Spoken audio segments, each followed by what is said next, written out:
시청자 여러분 안녕하십니까. 신통방통 윤태훈입니다. 아침 신문 함께 만나보겠습니다. 조선일보 보시죠. 대한민국 위협. 어제 윤석열 대통령이 한국자유촌연맹 69주년 행사에 가서 창립기념 행사에 가서 발언을 했는데요. 그 발언에 여당, 야당 발들이 많습니다. 조직적 허위 선동이 자유 대한민국을 위협하고 있다. 그리고 반국가 세력이 도처에 너무 많다. 돈과 출세 때문에 한편이 돼 있다. 이런 사람들 때문에 지금 자유 대한민국이 위협받고 있다라고 따끔하게 지적했습니다. 그런데 민주당에서는 이 발언을 문제 삼고 있습니다. 한겨레 신문 보시면요. 윤 대통령이 폭주했다. 문정부를 겨냥해서 반국가 세력이라고 맹비난했다. 이건 도가 넘은 발언이었다라고 얘기하고 있습니다. 무책임한 국가관 가진 반국가 세력, 유엔사 해체, 종식 여러 가지 얘기들을 하면서 민주당에서는 극우적 인식이 굉장히 유감스럽다는 반응을 내놨습니다. 잠시 후에 자세하게 한번 살펴보도록 하겠습니다. 자, 다음 신문 중앙일보입니다. 이재명을 만나라. 자, 이낙연 전 대표가 이제 본격적인 정치적 행보를 시작했는데 DJ 묘역 참배를 시작으로 아마 여러 가지 일정들을 소화할 것으로 보입니다. 첫 공식 일정이었고요. 주말에는 광주를 찾는다고 합니다. 호남권 지지 재건을 위한 정치적 행보로 분석되고 있습니다. 자, 이재명 대표 측에서는 이제 이재명도 만나자라고 얘기를 하고 있고 이재명 대표 측에서는 회동 형식과 시점을 고민하고 있다고 하는군요. 언제 어떻게 만나는 형식을 취할지 한번 지켜보도록 하겠습니다. 세 번째 신문 보시죠. 국민일보 운명의 날입니다. 자, 오늘 박영수 전 특별검사가 영장실질심사를 받게 됩니다. 오전 10시에 영장실질심사를 받는데요. 200억 약정 등의 혐의로 영장실질심사를 받게 되고 그리고 검찰은 딸 퇴직금, 대여금과 관련해서는 보강 수사를 할 방침이라고 합니다. 자, 오늘 결과에 따라서 50억 클럽의 수사 향방이 어떤 분수령이 될 것 같은데요. 서울중앙지방법원에 나가 있는 취재기자 연결해 보도록 하겠습니다. 자, 황병준 기자, 박영수 전 특검 조금 있으면 나오겠네요. 네, 50여 분 뒤인 오전 10시 이곳 서울중앙지법에서 박영수 전 특검에 대한 구속영장 심사가 시작됩니다. 네, 박 전 특검은 수재 혐의 등을 받고 있는데요. 공범으로 지목된 양재식 변호사에 대한 구속영장 심사도 오늘 오후 2시에 시작됩니다. 박 전 특검은 지난 22일 취재진의 눈을 피해 검찰에 출석해 조사를 받았는데요. 나흘 뒤인 지난 26일 검찰은 박 전 특검에 대한 구속영장을 청구했습니다. 검찰은 박 전 특검이 우리은행 이사회 의장이던 2014년 성남의뜰 컨소시엄에 우리은행이 참여하도록 영향력을 행사했고 그 대가로 대장동 개발업자들로부터 200억 원 상당의 금품과 단독주택 2채를 약속받은 것으로 보고 있습니다. 또 당시 박 전 특검이 대한변호사협회 회장 선거에 출마하면서 선거 자금 명목으로 3억 원을 받은 것으로도 검찰은 판단하고 있는데요. 이듬해엔 우리은행으로부터 대출 의향서를 발급받게 해주고 그 대가로 5억 원을 수수하고 50억 원 상당을 약속받았다는 혐의도 있습니다. 검찰이 50억 클럽 의혹으로 구속영장을 청구한 건 곽상도 전 의원 이후 박 전 특검이 두 번째입니다. 서울중앙지법에서 TV조선 황병준입니다. 네, 10시쯤에 이제 서울중앙지방법원의 모습을 드러내면 그때 다시 한번 현장 연결해서 박영수 전 특검이 어떤 얘기하고 법원에 입장하는지 한번 보여드리도록 하겠습니다. 황병준 기자 계속 고생해 주시기 바라겠습니다. 자, 오늘 신통방통 본격적으로 시작할 텐데요. 먼저 네 분의 출연자들 소개해드리겠습니다. 반갑습니다. 반갑습니다. 자, 오늘 첫 소식은 586 운동권의 상징적 인물이자 현재는 횟집 사장님으로 변신한 함은경 씨의 분노를 첫 소식으로 전해드리도록 하겠습니다. 영상으로 만나보시죠.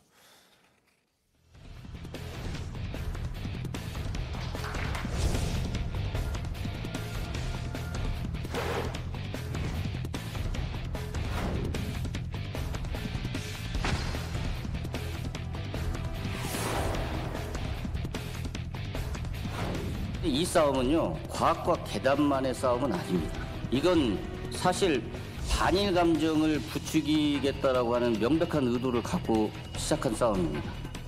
생각해보세요. 아무리 상식적으로 12년 전에도 아무 문제가 없었는데 지금 왜 이것이 문제가 됩니까?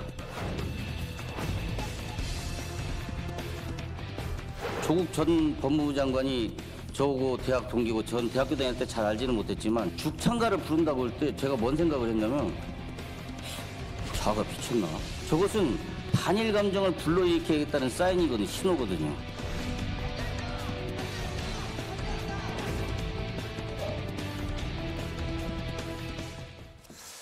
자, 함은경 씨의 분노를 지금부터 다뤄볼 텐데요. 조선일보 신문도 함께 살펴보겠습니다. 확인하시죠. 자, 함은경 씨. 1982년 서울대 물리학과에 입학한 조국 전 법무부 장관과 대학 동기인 사람입니다. 이런 사람이 삼민투, 민족통일, 민주쟁취, 민중해방투쟁위원회 위원장을 지냈고 미국 문화원 점거 사건을 주도했던, 그래서 3차례나 구속이 됐었던 그러한 운동권의 대표적인 인물인데, 오염수 괴담은 반일 민족주의다라고 얘기를 하고 있습니다. 한미일 삼각 안보를 흔드는 게 목적이지 지금 다른 목적은 없다. 팩트는 전혀 중요하지 않다. 지금 윤석열 정권을 무너뜨리기 위한 그러한 것이다라고 얘기를 하고 있습니다. 아마 본인의 경험에서 우러나오는 그런 얘기인 것 같습니다. 김정일 의원님 어떻게 보셨습니까? 함은경 씨는 제가 이제 80년대 학교를 다녔기 때문에 잘 네. 알아요. 네. 같은 학교는 아니었지만 그때 삼민투 위원장을 하면서 미문화원 점거 사건을 주동했고, 그다음에 뭐 운동권 사회에서 아주 굉장히 상징적인 인물이었죠. 저런 분들이 몇 명 있었어요. 그 김영환이라고 네. 그때 당시에 강철 서신이라는 그걸 써서 운동권 전체를 주체 사상으로 돌려놨던 그 분도 서울대 82학번 법대였는데, 그 사람은 심지어는 잠수정을 타고 북한 강화도에서 소형 잠수정을 타고 북한으로 넘어가서 김일성과 만났었죠. 만났는데 만나고 보니까 김일성은 주체 사상을 모르더라. 나는 남한의 학생들한테 이렇게 주체 사상을 퍼뜨려 놨는데 가서 김일성 만나 보니까 무슨 소리 하는지도 잘 모르더라. 이러면서 돌아와서 굉장히 실망을 했고, 지금은 아주 강력하게 반북한 그리고 북한의 인권운동 이런 거 하고 있지 않습니까? 네. 그리고 좀 이따 또 나오겠지만 민경우 씨라는 분이 네네. 있는데, 이분은 범민련 남측본부의 사무총장을 10여 년간 한 사람이에요. 골수 주사파라고 할 수 있죠. 이분도 지금은 완전히 입장을 바꿔서 북한 민주화 운동을 열심히 하고 있습니다. 네. 근데 이 함은경 씨 같은 경우는 그 군산에서 네모 선장인가 하는 뭐 이게 이름을 말해도 되는지 모르겠지만 하여튼 그런 네네. 일식집을 하고 있어요. 횟집을 네. 하고 있어요. 네. 그러면서 제가 이제 페이스북 친구라서 그 많이 글 쓰는 거 보면 이번 사태에 대해서 굉장히 분노하더라고요. 야, 이거는 이데올로기를 떠나서 민주당 너희들이 지금 우리 소상공인, 네. 우리 횟집 하는 사람들 다 굶어 죽이려고 지금 작정을 한 거냐. 나 물리학과인 내가 아무리 봐도 아무런 과학적 근거가 없는 것들을 이런 괴담을 퍼뜨려서 이런 상인들을 못 살게 만드는 것, 이것 도대체 뭐 하는 짓이냐, 이런 강력한 비판을 하고 계신 거죠.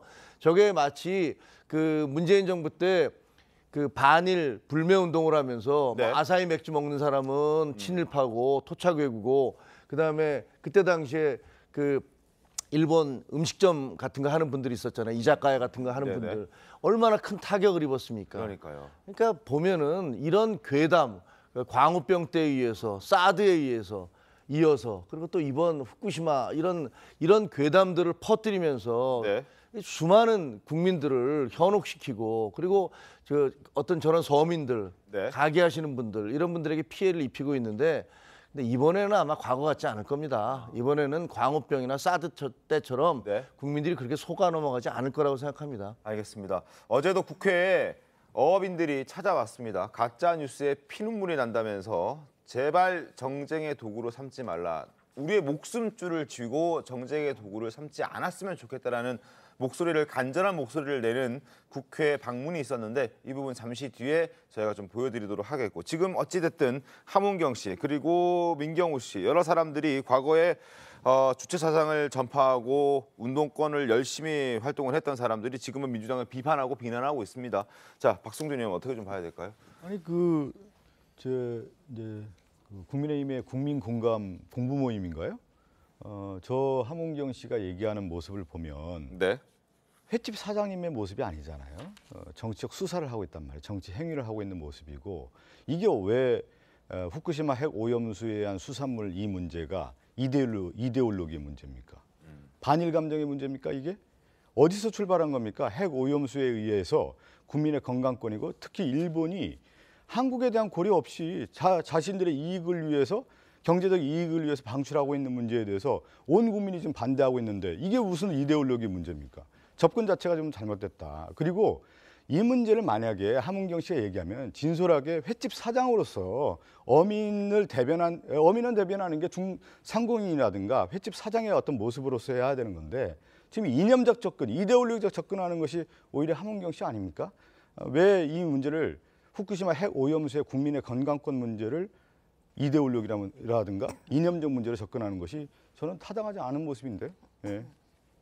말씀하십시오. 예. 네, 그게 박성준 의원님 말씀에 제가 반대 의견을 좀 내고 싶은데요.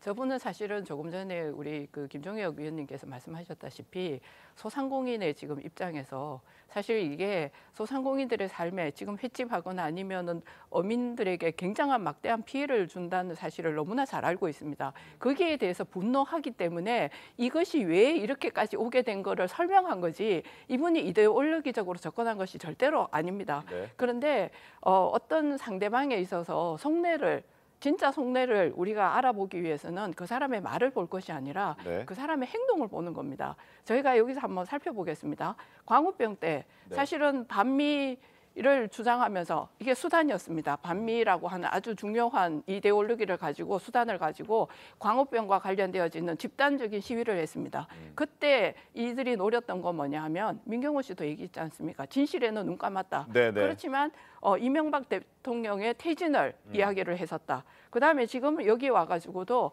윤석열 대통령 취임하고 난 다음에 3개월이 지나서부터 벌써 윤석열 대통령 퇴진 운동이 길거리에서 일어났습니다. 거기에 심지어 민주당 의원도 동참을 했는 걸로 제가 알고 있고요. 네네. 그다음에 개딸들이라든지 민주당의 극렬 지지층들이 합류를 해서 그런 일을 벌였습니다. 근데 후쿠시마 오염수 같은 경우도 반일 감정이라고 하는, 다시 말해서 반미 감정을 부추겼듯이 반일 감정을 부추겨서 윤석열 정부의 퇴진을 이야기하고자 하는 그런 도구로 쓰고 있다고 생각하고 반일 감정은 굉장히 휘발성이 큰 주제입니다.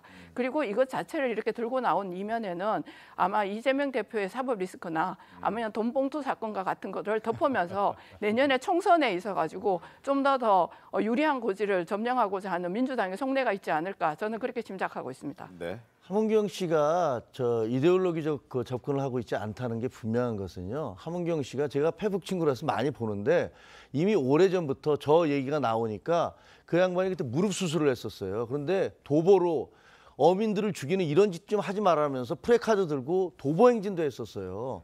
이게 지금 당신들이 얘기하는 것들이 얼마나 어민들에게 직접적인 피해를 입히고 있는지 아느냐, 나 같은 횟집 하는 사람들에게 얼마나 피해를 주고 있는지 아느냐라고 하면서 시위도 했었고, 그다음에 이제 그런 것들이 국민의힘에서 국민공감 쪽에서 그럼 당신 와서 증언을 해달라라고 하니까 와서 한 것이지, 저분이 어떤 정치적 행동을 하기 위해서부터 그 시발점이 그것이 네. 아니었다는 부분은 제가 좀 말씀드리고 싶네요. 알겠습니다. 앞서 말씀드렸던 지금 국회에 찾아왔던 어업인들의 목소리를 조금 지금부터 들려드리도록 할 텐데요. 신문 함께 살펴보죠. 조선일보 열어보도록 하겠습니다. 오염수 인질극 그만하라, 살게만 해달라라고 절규의 목소리를 내고 있습니다. 연합어업인연합회가 국회를 찾아서 호소했습니다. 수산인과 수산물 판매 상인을 볼모로 그렇게 잡는 인질극은 더는 벌이지 말아달라, 제발 살아가게만 해달라라면서 지금 서울 여의도 국회의사당과 국민의힘, 더불어민주당 당사를 연이어 찾았습니다. 자, 국회에 모인 8개 지역 13명의 어업인들의 목소리를 저희가 한번 들려드리도록 하겠습니다. 영상 보시죠.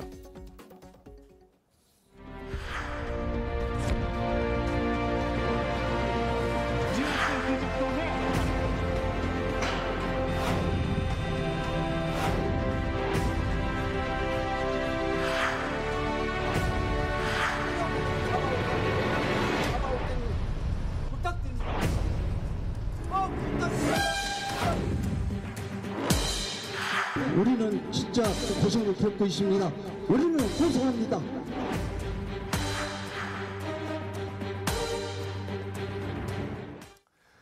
하문경 씨의 목소리도 저희가 들려드렸었고, 지금 권세진 기자님, 일단 어제 국회 찾은 어업인들의 목소리도 뭐 일맥상통하는 목소리입니다. 살게만 해달라. 예, 그렇습니다. 지금 사실 뭐 성주 참여하고는 좀 사이즈가 다르잖아요. 모든 지금 어업인 연합회고 모든 지금 연안에 있는 이제 수산 업자들 뭐 그리고 임업 그러니까 어업을 하시는 분들이 지금 다 한꺼번에 다 피해를 보게 된 상황이기 때문에 네. 그리고 뭐 수산물 그리고 뭐 횟집 이런 네. 데까지 다 하게 돼 있거든요. 근데 이제 여기서 또 중요한 것은 저분들도 이제 우리를 인질로 잡지 말아달라 하는데 여기서 아까 중요한 것도 팩트 아니겠습니까? 네. 아까 함은경 씨 같은 경우는 이제 어떻게 보면 좀 이데올로기적 접근을 했다고 볼 수 있는 면도 있는데 이제 민경우 대한연대 대표 같은 경우는 이분이 이제 광우병 시위 주도층 중에 한 분이었잖아요.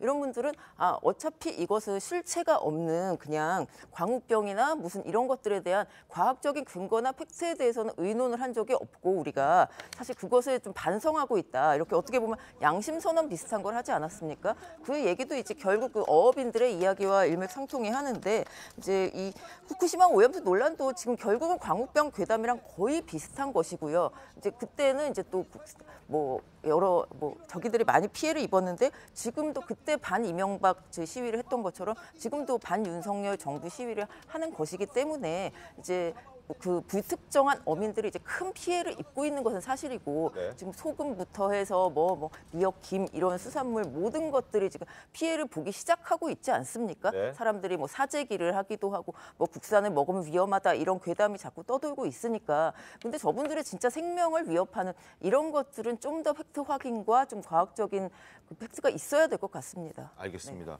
민주당에서는 우리 국민들을 살리기 위해서 지금 오염수 방류를 막아야 한다라는 얘기를 하고 있지만 정작 그 우리 국민들, 어업인들 그리고 횟집을 운영하는 사람들 여러 가지 뭐 수산물을 다루는 그런 것을 토대로 하루하루 살아가는 그런 분들은 그렇지 않다라는 목소리를 계속 거듭내고 있는 그런 상황이거든요. 이렇게 보잖아요. 아니 이제 어업인들의 어떤 고민, 고통들 우리가 다 아는데 간단한 문제 아니에요? 일본이 후쿠시마 핵 오염수를 방출하지 않으면 그동안에 우리 어업이 살던 사람들처럼 생계 이어갈 수 있고 잘 살 수 있는 거 아니겠습니까?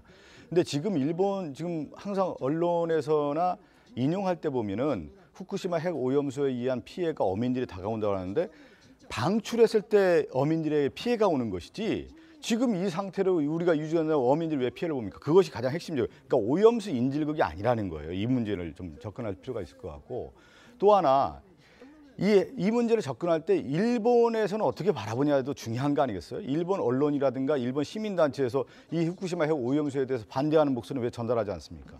일본적 시각이라는 분명히 있는 거 아니겠어요? 그리고 우리나라는 지금 어떻게 되면 우리 정부와 여당이 일본의 입장이라고 해요. 일본 정부 입장을 좀 대변해주고 있는 모습이란 말이에요. 후쿠시마 핵 오염수가 아무런 문제가 없다라고 과학적 근거라고 하는데 과학적 근거도 제대로 제시하지 못하는 상태에서 이렇게 홍보를 하다 보니까 우리 국민들 바라볼 때 이게 도대체 뭐냐라고 하는 반문을 하고 정부에서 확실하게 선을 그어주면 되는 거예요. 후쿠시마 핵 오염수에 대해서 방류에 대해서 반대하고 그랬을 경우 국민이 안전하다. 우리의 생명을 지키겠다. 이렇게 얘기하면 끝나는 문제를 왜 이렇게까지 그야말로 왜 인질극을 벌이는 겁니까? 인질극 누가 벌이는 겁니까 지금? 제가 보기엔 이건 과학과 미신의 싸움이에요. 그리고 민주당은 미신 쪽에 서 있어요. 이게 왜 그러냐면요. 지금 일본 얘기하셨잖아요. 일본은 자유국가고 일본은 공산당도 있는 나라입니다.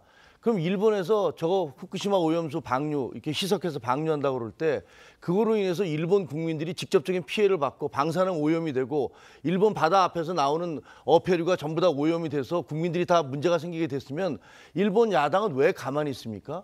일본의 언론은 왜 지금 아까 얘기하신 제가 과문한 탓인지 모르지만 일본에서 공산당도 있는 일본에서 우리나라 의원들처럼 저렇게 단식을 하고 그리고 때를 무더기로 저렇게 성명을 내면서 반대한다는 소리를 들어보지를 못했어요. 자기 나라 일인데 그건 왜 그렇습니까? 그리고 그 후쿠시마 오염수가 방류가 됐을 경우에 제일 먼저 가는 게 태평양이고 미국 아닙니까? 우리나라는 돌고 돌아서 4, 5년 뒤에 돌아옵니다. 그러면 미국은 자기네 나라 연안에 오는 그 물이 오염됐으면 그 자기네 나라 국민들이 피해를 보는데 그 피해 보는 거 그냥 왜 가만히 바라보고 있습니까? 그리고 연안 국가들 뭐 반대합니다라고 얘기했지만 태평양 연안 국가들은 박 의원님 말씀대로 하자면 지금 그 의원들 전부 다 머리띠이고 머리 깎고 난리가 났어야 돼요. 안 그럽니다.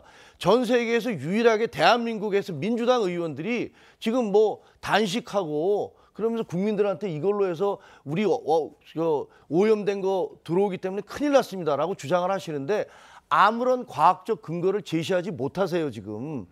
6천 명이 넘는 원자력 교수들이 말이 안 됩니다라고 주장하고 온갖 교수들이 지금 그거 사실이 아닙니다라고 얘기해도 일본이라는 얘기 빼놓고서 민주당이 제시하는 과학적 근거가 뭐가 있습니까? 서균열이라는 교수님이 한때 막 얘기를 하시다가 아니 2013년에는 정반대 얘기하셨잖아요. 그랬더니 쑥 들어가고 그다음부터 과학자 중에서 이 문제에 대해서 민주당의 편을 드는 과학자 10명이 있습니까? 그 6천 명은 아니라고 그러는데 한 명도 제시를 못하면서 과학적 근거를 제시 못하면서 맨날 일본 얘기만 하시면 이게 선동이 아니고 뭡니까?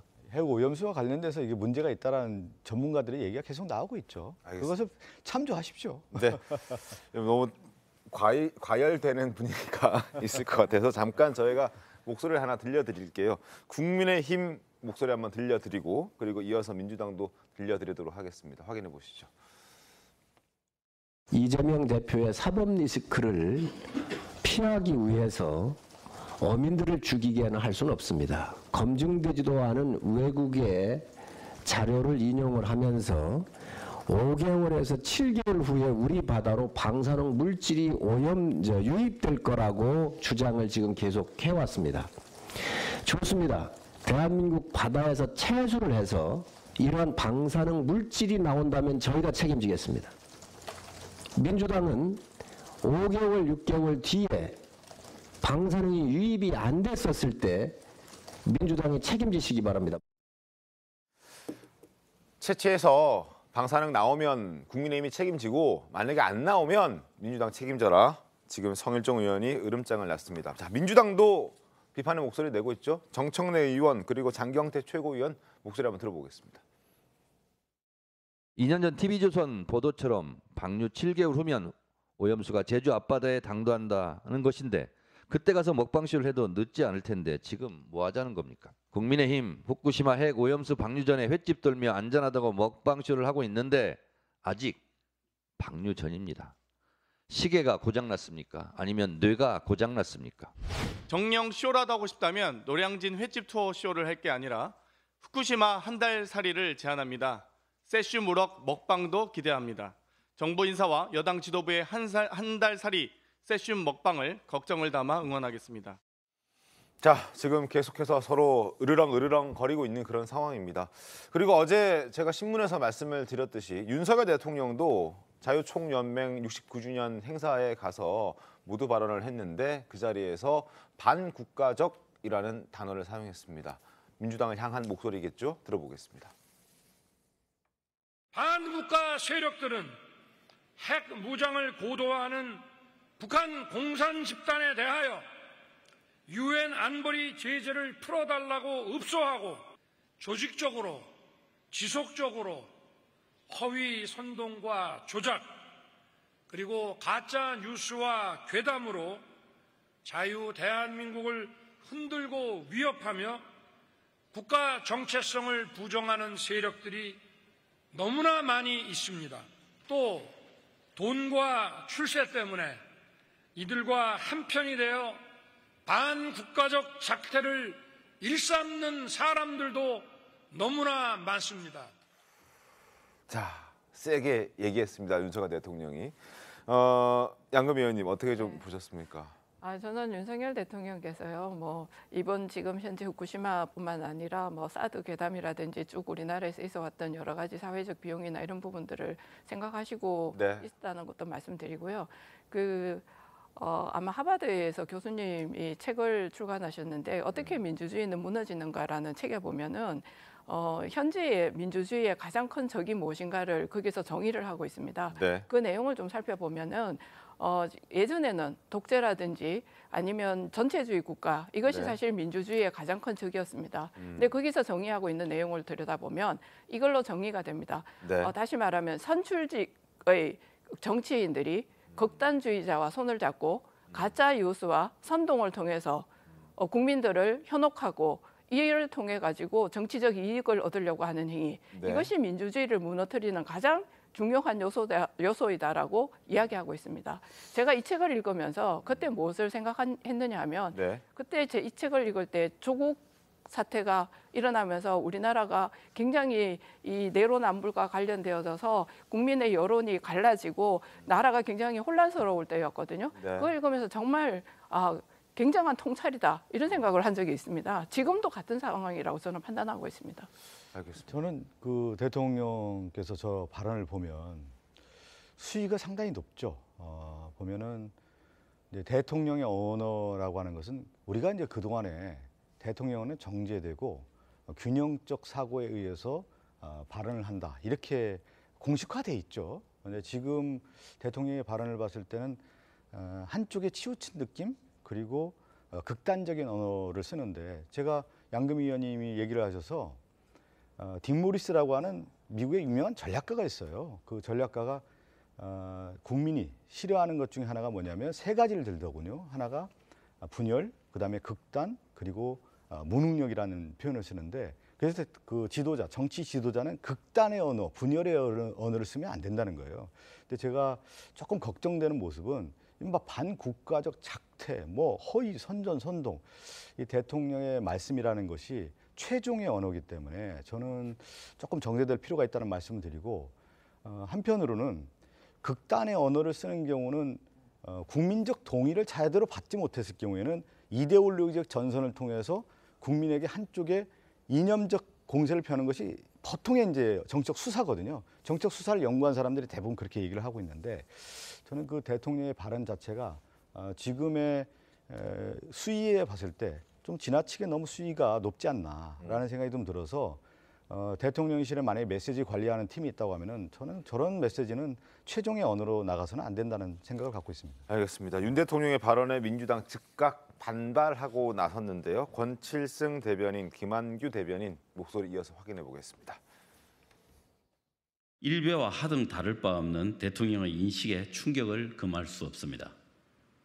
남북 문제를 바라보는 대통령의 극우적 인식에 깊은 유감과 우려를 표합니다. 극우 유튜브 채널 시청을 끊으십시오.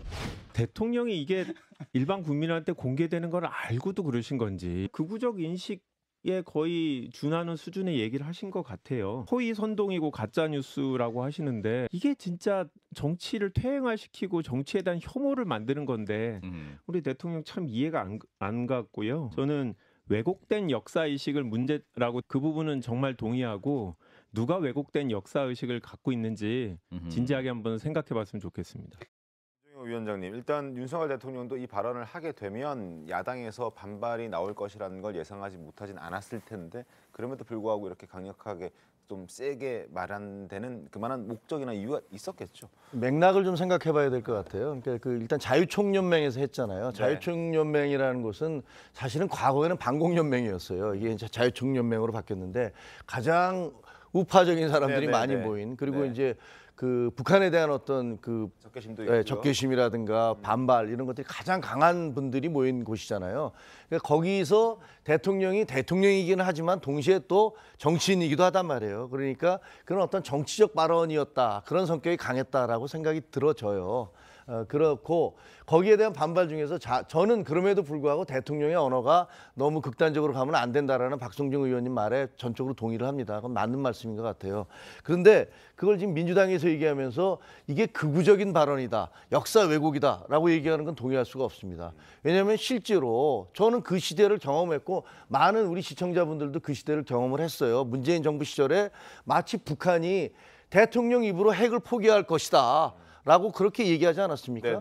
그러면서 북한은 무슨 평화 집단으로 계속 묘사를 하면서 북한에 대해서 유엔 제재를 해제해 준다는 건 뭐 민주당의 공식 입장은 아니었습니다만 적어도 친민주당 그리고 좌파 진영에서 상당 부분은 그런 부분에 대해서 유엔 제재를 해제해야 되고 우리 민족끼리 같이 협조를 해야 되고 이런 식의 주장들을 해왔어요. 거기에 대해서 대통령이 그런 식으로 그 지적이 있었다. 그게 결국은 북한을 이롭게 해주는 것이었다라는 그런 비판을 하는 것을 그게 왜 극우인지를 모르겠어요. 그냥 그건 있었던 사실에 대한 역사적 평가, 그런 분석을 얘기하는 것이지 거기다가 극우라는 딱지를 붙이는 거는 앞으로 그런 얘기를 하지 마라. 그런 얘기하는 사람은 극우다라고 프레임을 씌우려는 거거든요. 그 프레임에 넘어가면 안 돼요. 분명히 그런 일이 있었고 그 북한의 김정은을 무치 평화주의자인 것처럼 묘사하는 그런 시도가 있었어요. 거기에 대해서는 비판받아야 됩니다. 알겠습니다. 자, 그리고 지금 저희가 일본 후쿠시마 오염수, 일본의 방류가 이제 곧 임박했다는 소식들이 막 전해오고 있지 않습니까? 민주당에서는 또 단식을 하는 의원들도 등장을 했죠. 그중에서 우원식 의원이 이런 얘기를 했다고 합니다. 신문 보겠습니다. 자, IAEA 못 믿겠다. 못 믿으니까 IAEA 말고 UN 기구에서 검증하자라고 얘기를 했다고 하는군요. 그런데 IAEA는 UN 산하 기구라는 걸 몰랐던 것 같습니다. 우원식 의원은 IAEA는 핵무기 사찰 기구지 지금 여러 가지 방사능 사고 등에 대해서 대응할 수 있는 역할을 못한다라고 얘기를 했지만 IAEA는 일단 UN 산하 기구인데다가 방사능 사고 등에 대한 대응 역할도 함께 겸하고 있다. 그러니까 민주당에서는 이거 잘 모르고 한다는 비판의 목소리를 받을 수밖에 없는 것 아니냐, 뭐 이런 얘기들이 들리고 있습니다. 양금 의원님, 이 뭐 우원식 의원의 주장 어떻게 좀 보셨습니까? 네, 일단 IAEA가 UN 산하 전문 기구라고 하는 사실 자체를 제대로 해석을 못한 것 같고요. 네. 그리고 IAEA를 믿을 수 없다라고 하는 근거로 민주당에서 얘기하는 게 뭐냐면 네. IAEA에 일본이 분담금을 많이 낸다. 그래서 IAEA에서 하는 말은 믿을 수 없다. 이게 지금 민주당의 논리거든요. 근데 사실은 UN 기구도 마찬가지입니다. 네. UN도 일본이 아마 분담금을 세계에서 3번째 정도로 많이 내는 걸로 알고 있거든요. 그럼 UN에서 한 거는 그럼 믿을 수 있나? 이 자체의 논리가 일단 성립하지 않고요. 네. 그다음에 유엔에 가지고 가겠다고 얘기했는데 유엔에서 총회를 할 때는 각 나라에서 파견된 유엔 대사들이 회의에 참석하게 돼 있습니다. 근데 대사는 어디서 하느냐? 행정부에서 파견합니다. 그런데 그거를 가지고 그게 총회의 아젠다를 올리겠다라고 하는 것 자체가 사실은 어불성설이고요. 네. 그리고 다 세계의 웃음거리를 만들 겁니다. 아마 이 후쿠시마 오염수의 괴담과 관련해 가지고 우리나라가 아마 수출을 하는 그런 남들이 보면은 되게 정말 이해할 수 없는, 그리고 과학적으로 전혀 증명되지 않는 내용을 가지고 가서 얘기를 하면 우리나라가 얼마나 웃음거리가 되는 나라입니까? 이런 부분에 대해서는 생각을 못 하시는 것 같아요. 그러니까 이제 맥락, 우리 김종혁 위원님이 말씀하신 것처럼 맥락을 보면, 그러니까 우리나라에서 시찰단 보냈는데 제대로 시찰단 검증단도 아니고 시찰단 아니에요.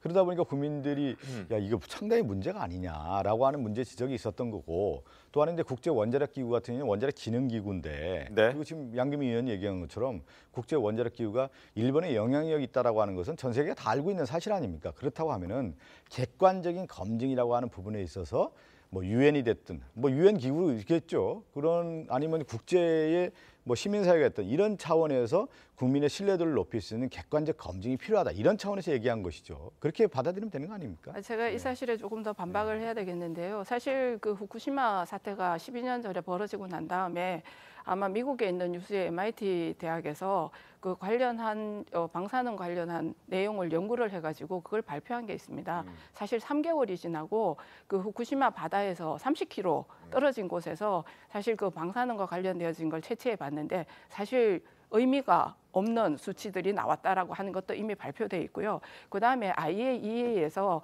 본인들만 이것을 사찰하거나 아니면 그 내용들을 들여다본 게 아니라 저기 알포스라고 하는 장치가 제대로 작동하고 있는지를 알아보기 위해서 스위스라든지 오스트리아라든지 아니면 미국이라든지 심지어는 우리나라까지 포함해서 연구소에서 그 자료를 보내가지고 그 내용을 전부 다 연구를 해가지고 나온 데이터가 사실은 거의 다 일치하고 온다는 거예요. 네. 그러니까 IAEA에서만 한 게 아니라는 사실을 분명히 밝혀두고 싶습니다. 알겠습니다. 짧게만 더 하면요. 만약에 정말로 지금 후쿠시마 오염수가 우리 민주당 의원들이 주장하는 것만큼 그렇게 위험하면요. 네. 그린피스부터 시작해서 전 세계 환경단체들이 전부 다 지금 후쿠시마 앞으로 모여와야 돼요. 네. 그리고 다른 나라들이 뭐 시위단체들이 와서 일본이 정말 뒤집혀야 됩니다. 아무도 안 그러고 있지 않습니까? 유일하게 전 세계에서 유일하게 민주당 의원들만 그러고 있지 않습니까? 그게 뭔지, 그게 과학인지 이런 부분들을 좀 생각을 해주셨으면 좋겠어요. 알겠습니다.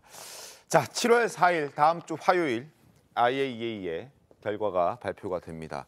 뭐 환경 영향 평가, 뭐 여러 가지 결과들은 많이 데이터는 나와 있긴 한데 어찌 됐든 IAEA 결과를 좀 받아보고 저희가 얘기를 좀 해보도록 하겠습니다. 자, 그리고 지금 이 순간 박영수 전 특별검사가 서울지방법원에 구속영장 실질 심사를 받기 위해서 출석하는 모습입니다. 어떤 목소리 내는지 한번 들어보시죠. 마스크도 벗고 있네요.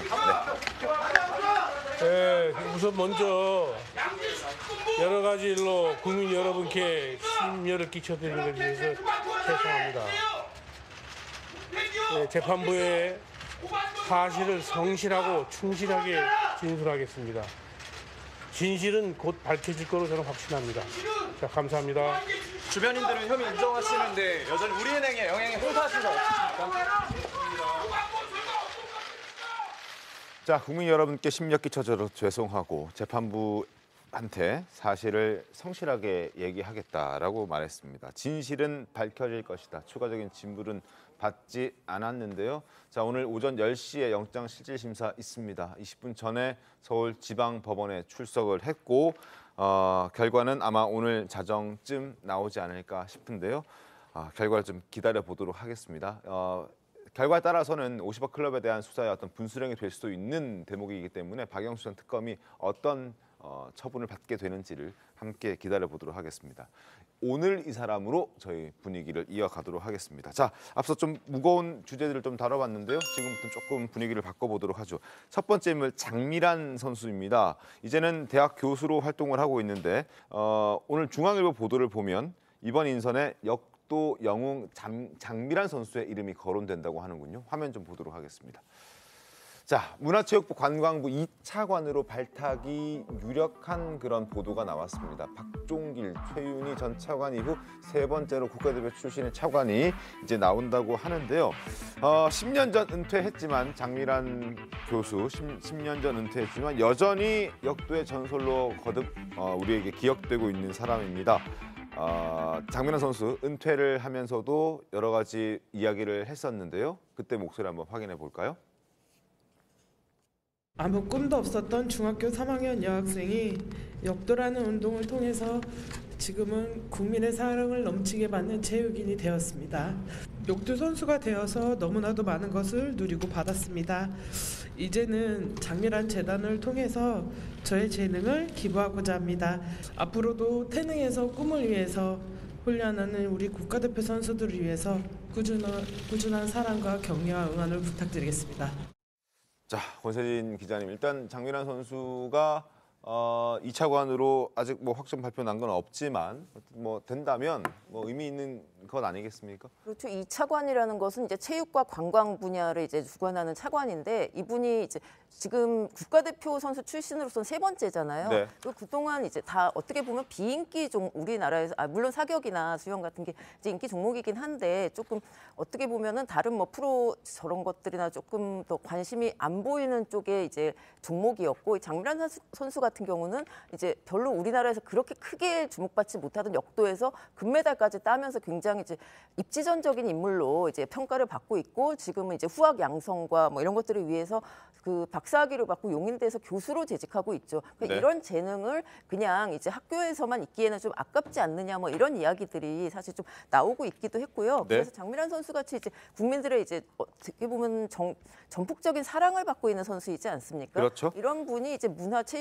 체육행정 그리고 우리나라 체육 같은 경우는 사실 뭐 월드컵이나 뭐 올림픽 같은 경우는 굉장히 잘 되고 있는 상황인데 그 외에 이제 프로들도 굉장히 잘 되고 있지만 그 외에 비인기 종목이라던가 그리고 쪽에 여태까지 사실 뭐 부끄러운 얘기지만 협회에 좀 약간 문제라던가 행정상의 약간의 그런 극복해야 될 점들도 많이 있었던 것 같아요. 그래서 이런 분이 이제 좀 체육 행정을 좀 관리해주고 좀 그 해외 이런 뭐 활동도 많이 해준다면 굉장히 도움이 되지 않을까 그런 생각이 좀 듭니다. 알겠습니다.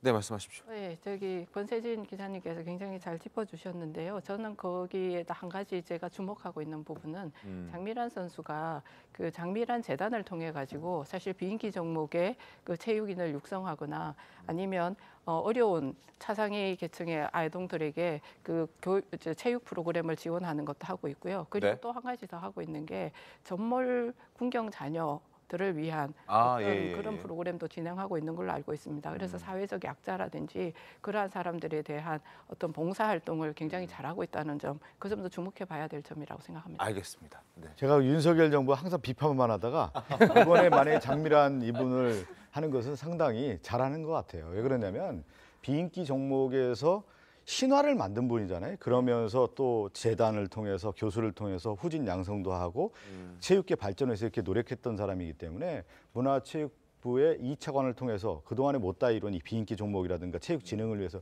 힘쓰는 인물이라고 하는 것은 상징적인 인물이기 때문에 잘한 인사다. 이렇게 좀 정치를 했으면 좋겠어요. 상징적이고 국민을 화합할 수 있는 정치를 하셔야죠. 알겠습니다. 네. 장미란 씨는 저는 사실은 역도 선수 장미란과 대학 교수 장미란이 이렇게 다를 수 있나라는 것들을 체중 관리도, 정말 깜짝 놀랐어요. 예. 외모도 그렇고 네. 그다음에 말씀하는 것도 역도 선수 때는 정말 그냥 이를 악물고 들어올린 다음에 그 환호하는 모습이라든가 땀을 뻘뻘 흘리는 모습만 봤는데 신문과 인터뷰한 거나 방송에 나와서 말씀하는 거 보니까 아니 저 선수가 저렇게 그 내공이 있었단 말이야? 라는 생각이 들 정도로 정말 조리 있게 말씀을 잘 하시더라고요. 그리고 지금 우리 박성열 의원님 말씀하신 대로 이게 상징적인 의미가 있잖아요. 아주 잘 된 거라고 생각을 합니다. 근데 네. 문제는 저는 걱정이 되는 게 사실 정치의 영역도 그렇고 행정의 영역도 한 인간의 선의가 꼭 좋은 결과를 담보하는 건 아니거든요.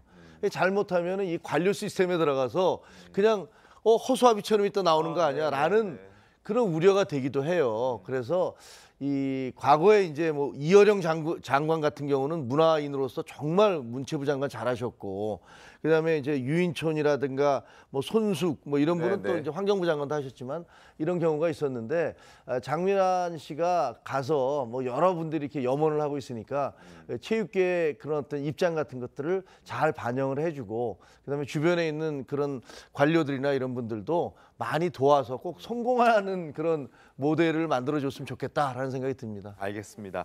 아직 뭐 발표 전이어서 저희가 뭐 확정됐다 이렇게 말씀드리기는 좀 어렵지만 어찌됐든 여러 언론들을 통해서 장미란 선수가 언급되고 있어서 말씀을 한번 저희가 다뤄봤습니다. 뭐 오전에 발표가 있다는 얘기가 들리니까 기다려 보도록 하겠습니다. 자, 두 번째 인물 만나러 가보시죠.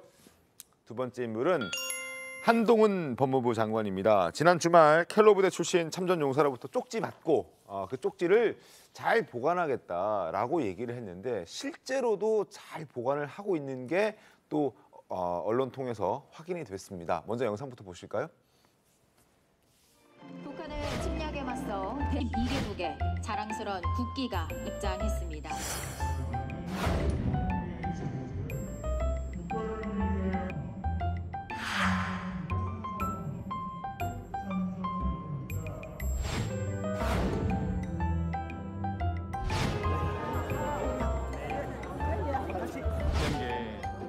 참전용사님.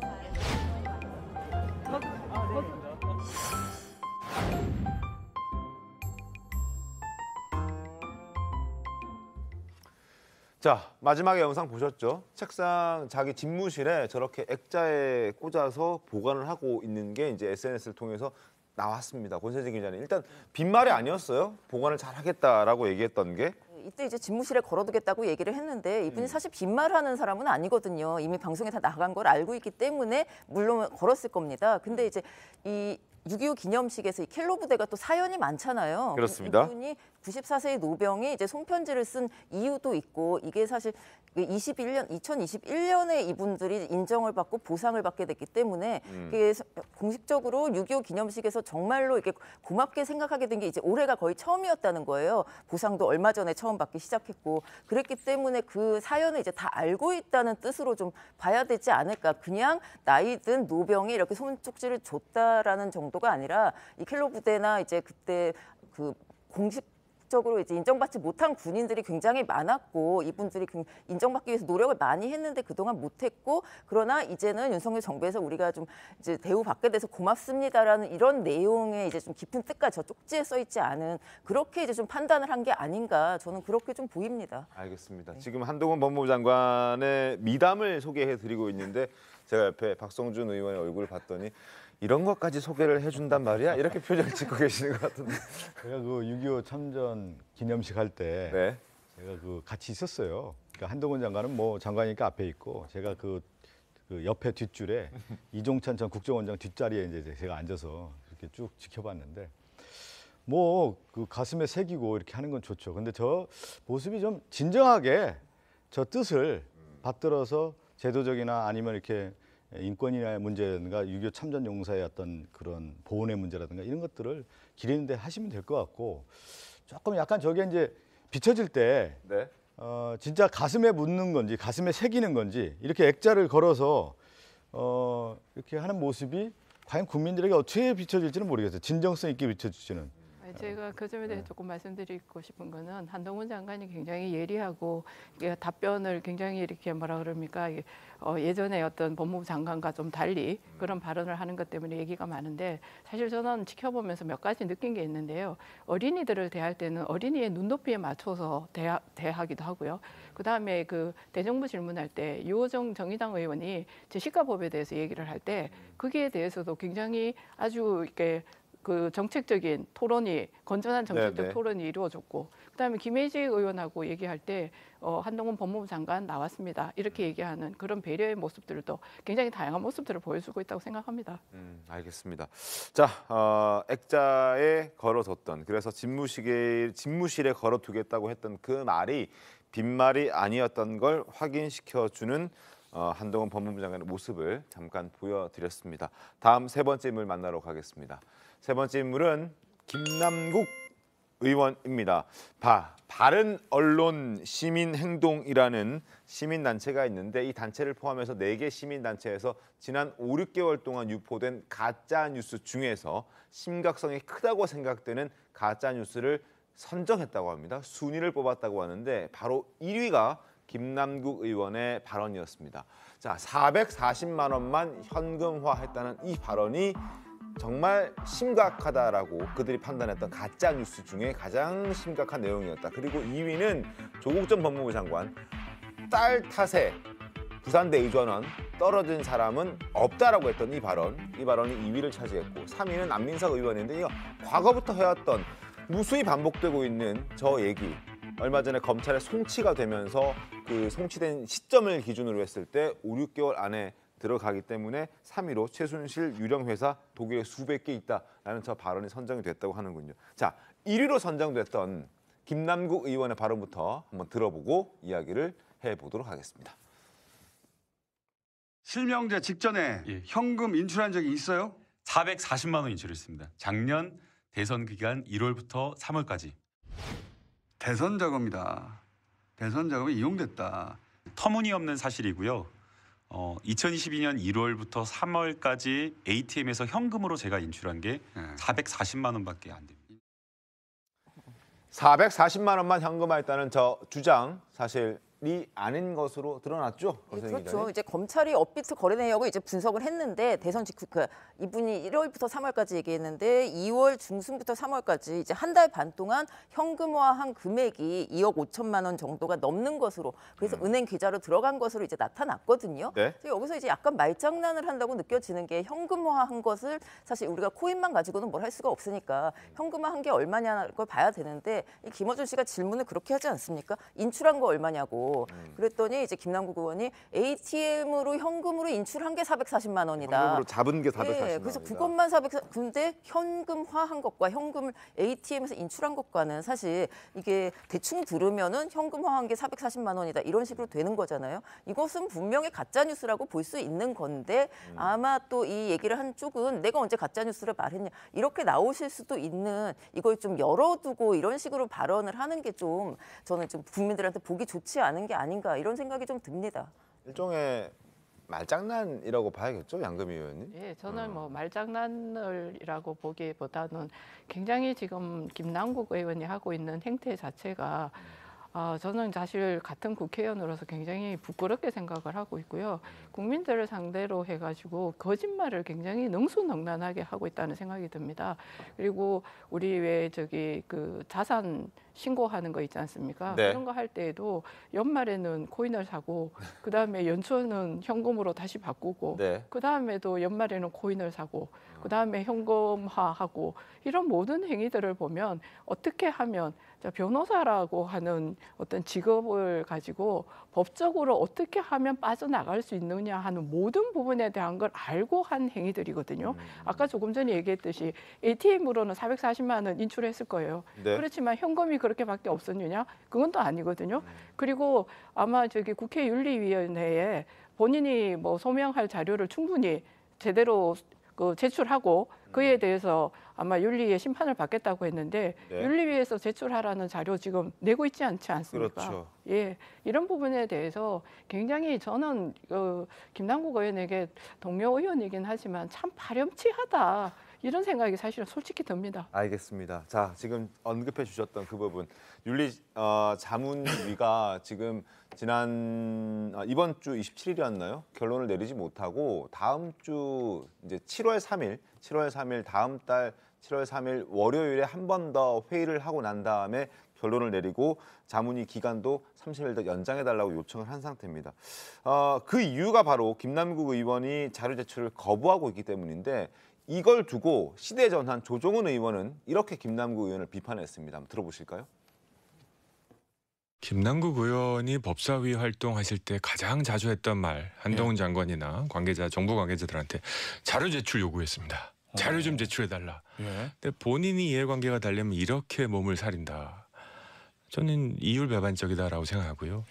이걸로 인해서 가장 큰 상처가 뭐냐. 국민들이 정치에 대한 불신과 함께 소위 청년 정치를 끝내버렸다라는 생각이 듭니다.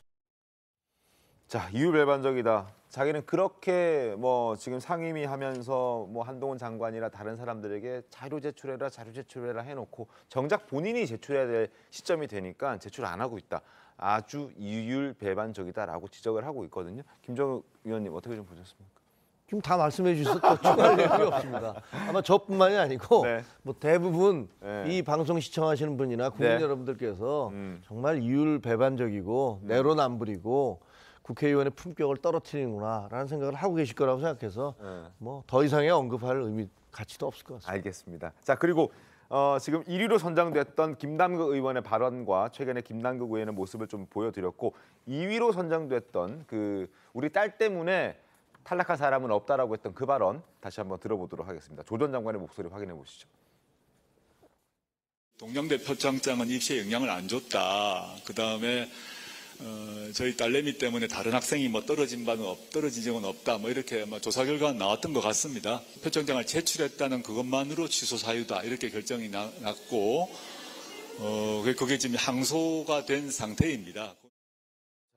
저렇게 우리 딸내미 때문에 저희 딸내미 때문에 다른 학생이 떨어진 적은 없다고 조사 결과가 나왔던 것 같다. 이것 또한 팩트가 아니었던 것으로 드러났습니다. 박성준 의원님, 저런 부분에 대해서는 어떻게 좀 보십니까? 저는 이제 법적인 내용에 대해서는 제가 관련 내용을 잘 몰라요, 사실은요. 왜 그러냐면 조국 전 장관과 관련된 이슈의 대체적인 건 좀 아는데 디테일하게 어떤 부분은 어떻고 이렇게는 자세히 모르는데 이제 조국 전 장관이 이제 정치적으로 지금 계속 이제 얘기가 나오고 있잖아요. 그건 뭐냐면 우리가 이제 반사체, 발광체 얘기도 많이 하는데.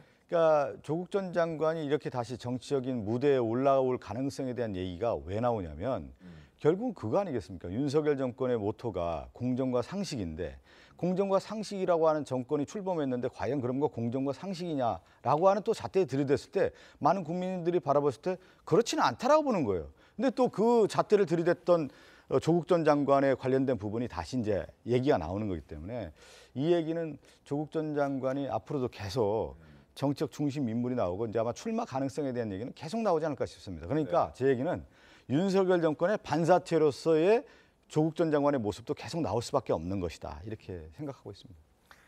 반사체든 발광체든 상관없이 조국 전 장관의 말이 궤변이라는 것은 부인할 수 없는 사실입니다. 본인 뭐라고 그랬습니까? 저희 딸내미 때문에 다른 학생이 떨어진 적은 없다고 조사 결과는 나왔던 것 같습니다. 이 얘기 뭐냐면 생각을 해보세요.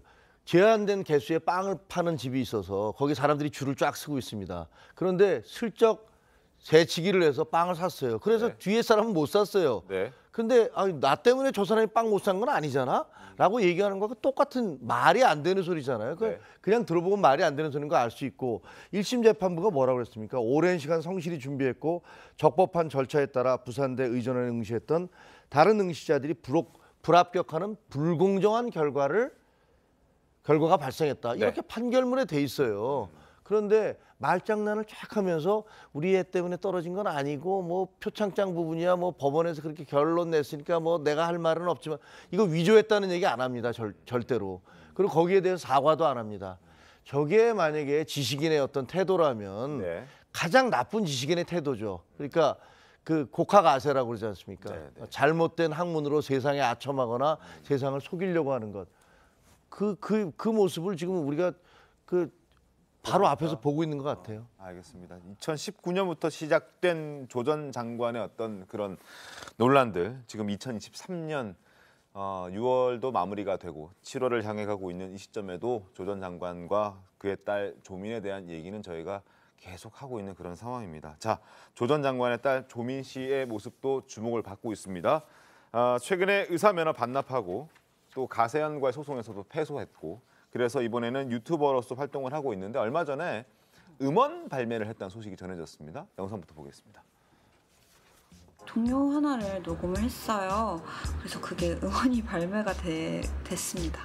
동요 녹음이라는 건 사실 제가 뭐 아무 때나 막 갑자기 할 수 있는 것도 아니고 제가 가수도 아니니까 이런 좋은 기회에 한번 해보면 너무 재밌겠다. 왜냐면 제 음원이 나오는 거니까. 그래서 의미도 있고 해서 같이 한번 해보게 됐고요.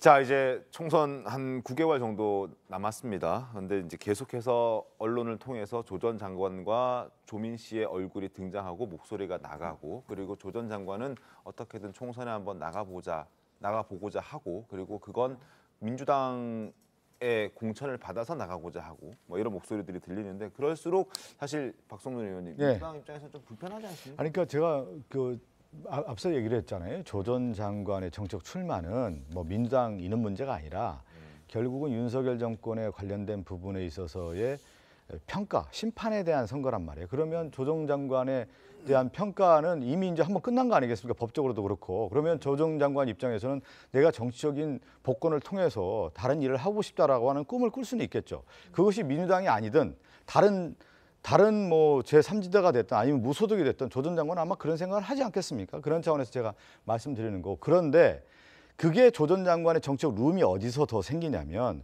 윤석열 정권의 심판론이 더 강하고 윤석열 정권의 공정과 상식이 아니라고 하는 부분이 더 부각이 된다고 하면 조 전 장관이 출마의 가능성이 있는 것이다. 이렇게 봐야 되는 것이죠. 그러니까 윤석열 정권이 공정과 상식으로서 국민에게 신뢰를 받고 평가가 좋다고 하면 조 전 장관의 정책 입지라고 하는 것이 어디가 있겠습니까? 이게 상대적이라는 개념. 그래서 아까 얘기한 것처럼 제가 반사체의 개념이 좀 더 강하다라는 표현을 쓰는 거죠. 저는 사실 조국 전 장관이 지금 이제 나오신 출마를 한다고 해서 이게 굉장히 큰 영향을 미칠까라는 생각을 가끔 하는데요. 이분은 진짜 최근 몇 년간 우리나라에서 정말 이제 국민의 양극화를 가장 정확하게 이뤄내신 분이거든요. 정말 좋아하는 사람은 좋아하고 안 좋아하는 사람은 안 좋아하는 되게 대표적인 정치인이에요. 그래서 이분이 나온다고 해서 지금 여권에 굉장히 더 유리해진다거나 이제 나온다고 야당이 이제 불리하다거나 뭐 이렇게 판단이 되지는 않는데, 지금 이제 이 분도 이제 계속 이제 뭐 인터뷰도 하고 뭐 유튜브도 하고 계신데, 요 따님이 이렇게 진짜 음원을 녹음하고 자기 사진을 올리고 이런, 사실 어떻게 보면 이미 인플루언서예요, 저분은. 그러니까 이런 식으로 하면은 또 이제 음원을 내기 시작하면은 방송 활동 뭐 여러 가지를 또 할 수 있지 않겠습니까? 그리고 다른 활동, 지금 의사 뭐 인턴 이런 거는 이미 뭐 거의 할 수가 없는 상태고 직업이라는 것을 가지기가 약간 어려워진 상태잖아요. 그래서 뭐 이제 아버지를 도와서 같이 활동할 수 있는, 본인은 이제 부모하고 자꾸 엮지 말라라고 얘기하는데 부모하고 엮이지 않고 이분이 어떻게 인플루언서가 될 수 있겠습니까? 그래서 이런 활동을 하는 거, 그러니까 아버지와 딸이 거의 지금 나란히 가면서 이런 활동을 하고 있는 것 아닌가, 총선을 앞두고 좀 이렇게 보입니다. 알겠습니다. 자, 조 전 장관과 조민 씨의 얘기까지 해봤고, 다음 순서 가겠습니다.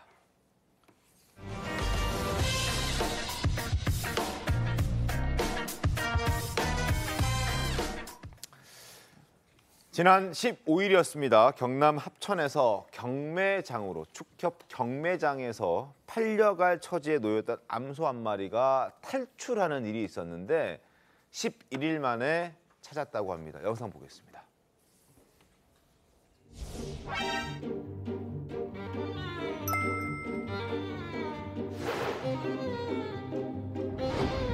소가 어떻게 영민한지 자기 어떤 방향으로 그렇게 탈출을 했는 거라 말처럼 빠르더라고.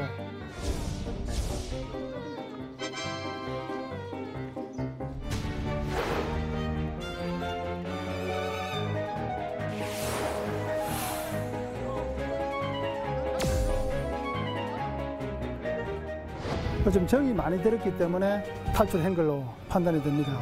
애정을 못 잊어서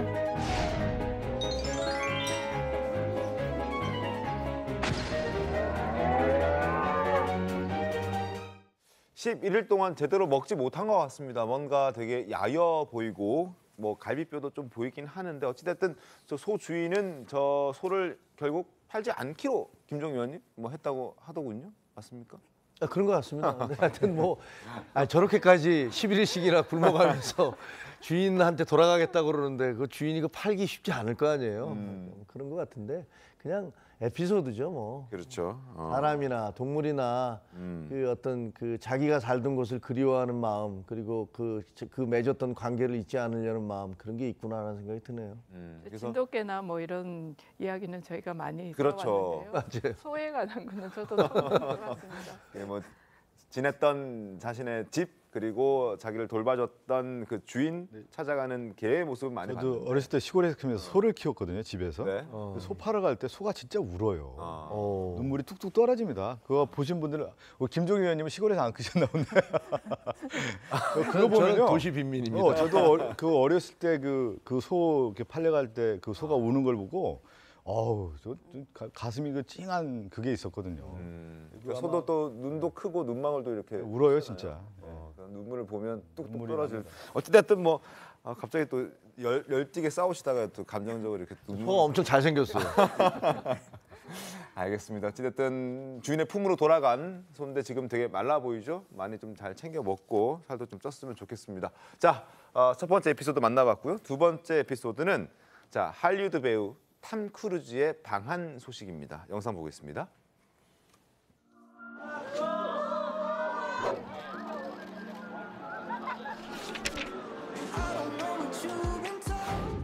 I'm going to come back next summer and the next summer. Thank you for your warm welcome always.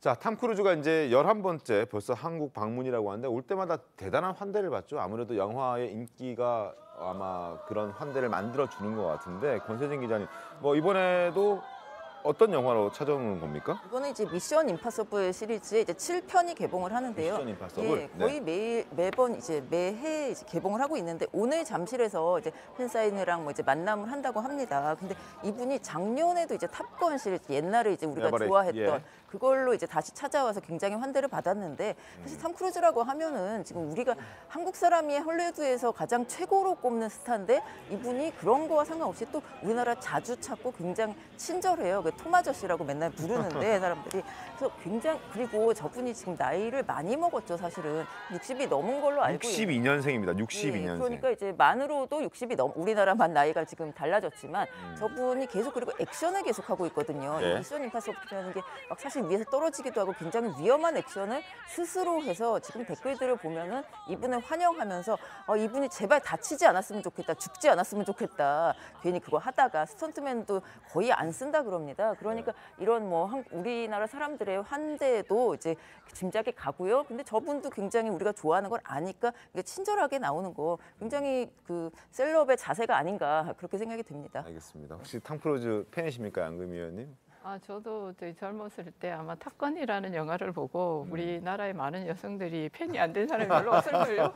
예.